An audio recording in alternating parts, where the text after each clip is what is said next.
இன்னைக்கு நம்ம 3 ஸ்பூன் கிச்சனை பார்க்க போது எள்ளு சட்னி எப்படி பண்ணுறதுன்னு பார்க்கலாமா. அதுக்கு ஒரு கடாயில 2 ஸ்பூன் எண்ணெய் சேர்த்துட்டு 20-25 வெங்காயம் சேர்த்து நல்லா வதக்கி வச்சுக்கோங்க.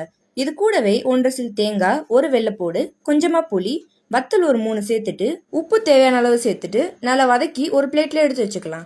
இப்போ இது கூடவே மிக்சி ஜார்ல சேர்க்கறதுக்கு வெள்ளை எள்ளு கொஞ்சம் எடுத்து அதை தண்ணியில நல்லா அலசி தனியா ஒரு பவுல்ல எடுத்து வச்சுக்கோங்க.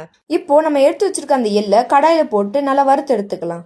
இது நல்லா வறுபட்டு வந்தக்கப்புறம் நம்ம மிக்சி ஜார்ல ஏற்கனவே வதக்கி வச்சிருக்கிற பொருட்களை சேர்த்துட்டு கூடவே இந்த வெள்ளை எள்ளையை சேர்த்து நல்லா அரைச்சி எடுத்துக்கலாம். உங்களுக்கு எள்ளு சட்னி கொஞ்சம் தண்ணியா வேணும்னா கொஞ்சமா தண்ணி சேர்த்துட்டு இதை மறக்காம தாளிச்சிடணும். அப்பதான் டேஸ்ட் இன்னும் சூப்பரா இருக்கும். இதை தாளிக்கிற கிண்ணத்துல கொஞ்சமா எண்ணெய் சேர்த்து அது நல்லா சூடானக்கு அப்புறம் கடுகு உளுந்த பருப்பு, கருவேப்பிலை போட்டு அது நல்லா பொரிஞ்சு வந்ததுக்கு அப்புறம் நம்ம ஏற்கனவே ரெடி பண்ணி வச்சிருக்க எள்ளு சட்னியில இதை சேர்த்துக்கலாம். அவ்வளவுதான், நம்ம சுவையான எள்ளு சட்னி ரெடி. இதை மறக்காம ட்ரை பண்ணி பார்த்துட்டு எப்படி இருந்துச்சுன்னு கமெண்ட் செக்ஷன்ல கமெண்ட் பண்ணுங்க. இது போல புது ரெசிபிஸ்க்கு நம்ம 3 ஸ்பூன் கிச்சனை ஃபாலோ பண்ணிக்கோங்க.